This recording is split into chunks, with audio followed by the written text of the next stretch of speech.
En el siguiente episodio vas a escuchar una historia real e incómoda. Se sugiere escucharlo con responsabilidad ya que te vamos a invitar a aprender del error. Bienvenidos a La Luz al Final del Fracaso.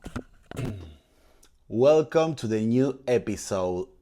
Hoy vamos a hablar y tocar un tema que es fundamental poder charlar y conversar en el mundo de los negocios y en el mundo profesional, que tiene que ver con el dinero, tiene que ver con la plata. ¿Por qué digo esto? Básicamente, hay que pensar que el 80% de los negocios y de los emprendimientos no saben cuánto dinero ganan. No tienen idea, no saben cuánta plata ganan, no saben cuánta plata tienen. El 80% de los negocios que no saben cuánta plata tienen, básicamente lo que está pasando es que no están sabiendo si están ganando o están perdiendo. Entonces, esto tiende a ser un problema a largo plazo. Básicamente es lo mismo que si vos tenés un sueldo, en relación de dependencia, una empresa, y tenés que mantener tu casa. Si vos no tenés idea cuál es la cantidad de plata que vos necesitas para mantener esa casa, nunca vas a saber si estás ganando o estás perdiendo. Sí, seguramente el primer mes te vayas a dar cuenta porque, tenés que pagar la tarjeta, te vinieron 14 y vos cobras 12, bueno, ahí ya estamos en un problema. Entonces, punto número uno, empezar a conocer cuáles son las necesidades y cuáles son los gastos fijos, los costos fijos que nosotros tenemos en un negocio.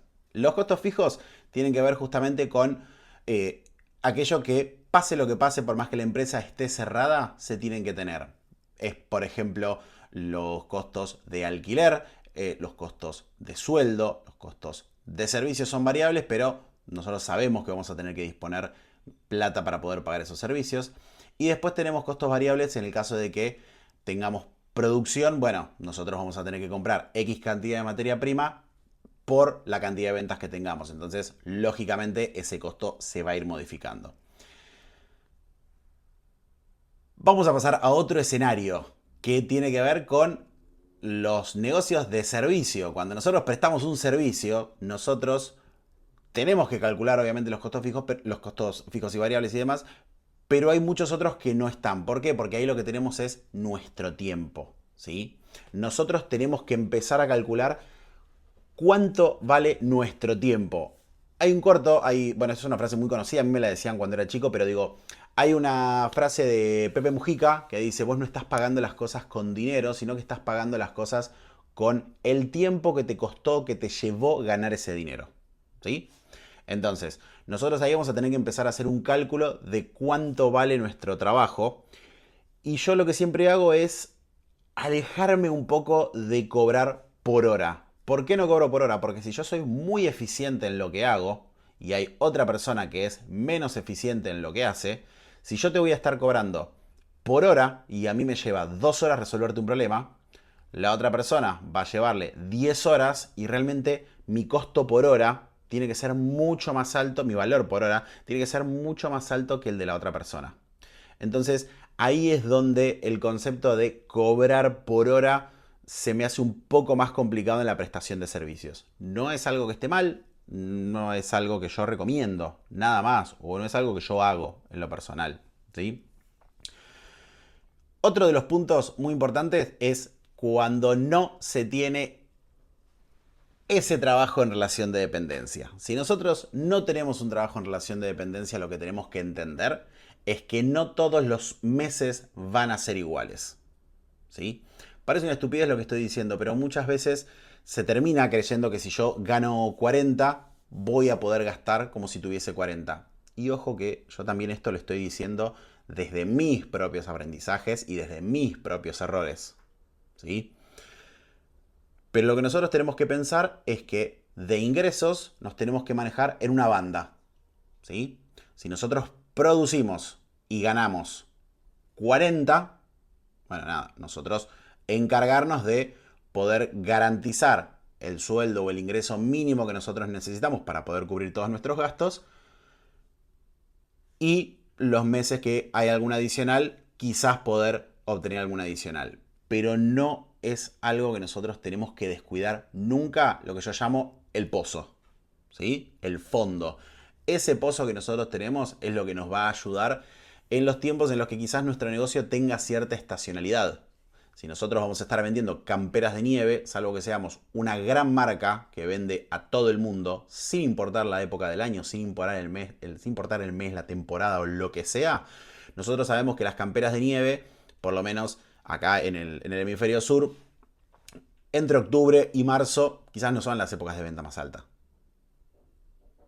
Entonces, eso lo tenemos que considerar. Bien. Para pasar un poco en limpio, no me quiero extender tanto con esto, hay algunos otros recursos que voy a empezar a lanzar que tienen que ver con quizás algunos cursos y algunos lugares de consulta, porque esto es un espacio, un tema que surge mucho y que me preguntan mucho, el tema de cómo cobro lo que estoy haciendo. Bueno, lo que yo sugeriría, lo que yo recomendaría, tiene que ver con eso, tiene que ver con saber y conocer cuánto nosotros necesitamos para sostenernos, ¿sí? Y que lo que nosotros ganamos por encima de eso pueda ser guardado como fondo. ¿Por qué? Porque si nosotros prestamos un servicio y necesitamos una computadora y el día de mañana la computadora se rompe, nosotros vamos a tener que salir a comprar una computadora. Y no importa si ese mes ganamos el equivalente a comprar una computadora, nosotros vamos a tener que salir a comprarla. Entonces, lo que yo planteo es que tengamos un conocimiento como mucho más general, mucho más 360 de lo que nuestro negocio necesita y en base a eso empezar a hacer las proyecciones, ¿sí? Pero lo más importante, además de todo esto, lo más importante es separar las finanzas personales de las finanzas del negocio, ¿sí? Nosotros, si tenemos las finanzas personales, lo que suele pasar es con la billetera virtual. Tenemos la billetera virtual de una conocida aplicación que además es un e-commerce muy famoso, al menos en Latinoamérica. Si nosotros no separamos esa billetera de los gastos de empresa y los gastos personales, la realidad es que en algún momento, más temprano que tarde, la vamos a terminar pifiando. Nos vamos a terminar equivocando. ¿Por qué? Porque vamos a estar mezclando peras con bananas, dirían los viejos. Pero vamos a estar mezclando dos cosas que no tienen nada que ver y dos cosas que tienen necesidades diferentes. Una es mi economía personal y otra es la economía del negocio. Quizás en el negocio necesito tener un fondo por si se me rompe una máquina todos los meses y lo tengo que tener. Ahora, personalmente, quizás no necesitamos tener la plata para ver si todos los meses se nos rompe la heladera. Una vez que compramos la heladera, por el uso cotidiano que se le da, salvo alguna excepción, no se va a romper al mes siguiente. Entonces, nosotros tenemos que tener en cuenta esa división de ítems y de puntos para después no empezar a mezclarlo y empezar a tener un conflicto de intereses entre como si fuesen las dos empresas. Una empresa soy yo, Dani persona, Dani gastos, Dani me compra una docena de empanadas, y otra empresa es Dani consultor, Dani necesita que el auto funcione para poder ir a una capacitación. ¿Bien? Entonces, la invitación un poquito con este episodio y con esta charla que estamos teniendo es empezar a hacer de a poco. Si tenemos todo hecho un quilombo y todo demasiado complicado, de un día para el otro no lo vamos a poder organizar. ¿Por qué? Porque en nuestra tarjeta personal vamos a estar teniendo también gastos de la empresa, por ejemplo. Entonces, empezar a hacer de a poco.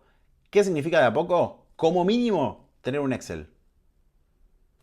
Es gratuito. No necesitas nada.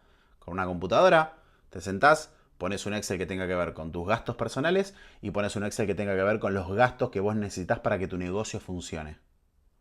Con hacer eso, vos ya estás avanzando y adelantando un montón de pasos. Puede parecer básico, puede parecer muy elemental, pero te aseguro que gran parte de los clientes, ya sea particulares o empresas con las que trabajo, los dueños suelen tener mucho conflicto con esto. Y ni hablar cuando el emprendimiento es unipersonal, una sola persona se hace cargo y ahí se empiezan a complicar y se empiezan a correr los ejes y los focos. Me cuesta mucho no ser autorreferencial y no pensar en algún ejemplo mío, pero si nosotros un mes ganamos 10, no nos habilita o no nos debería habilitar, o no me tendría que haber habilitado, mejor dicho, a irnos de vacaciones y gastar 8. ¿Por qué? Porque el mes siguiente quizás no facturamos 10. El mes siguiente quizás se factura 1. Y si yo necesitaba 2 para vivir, bueno, ya me falta 1 para vivir. ¿Me explico? Entonces, esta es una pequeña invitación. Todos estos episodios unipersonales en los que estoy yo nada más y que no hay ningún invitado o que no hay mucha más estructura, por lo menos lo que va a ser durante este año es una gran presentación al tema. ¿Cuál es el tema acá? Separar y administrar las finanzas personales de forma independiente de las finanzas del negocio. Si nosotros no hacemos eso, te puedo asegurar que más temprano que tarde la vas a pasar mal. ¿Es grave? A veces sí puede ser muy grave. Nos pasó a todos. Nos pasa a todos y todos cometemos errores. Lo que quiero es que te abraces al error, lo que no significa es que lo tengas que estar repitiendo todo el tiempo. ¿Puede pasar? Sí, puede pasar. Pero hace eso. La invitación hoy, el llamado a la acción hoy, es que puedas hacer un Excel diferenciando los gastos o los costos, tanto fijos como variables, que podés llegar a tener de tu negocio, como los gastos y los costos que vos tenés, fijos y variables, de tu vida personal. ¿Ok? Van a surgir un montón de dudas y van a surgir un montón de problemas con respecto a poder diferenciar estos costos, cuáles son los fijos, cuáles son los variables. Es cuestión de tiempo. No te castigues si no te sale al principio. Lo importante es que hagas. Acordate que lo hecho no es amigo de lo perfecto. ¿Sí? U otra frase y en otras palabras sería mejor hecho que perfecto. Así que esa es mi invitación. Buena semana y nos vemos la próxima con un invitado. Hasta luego.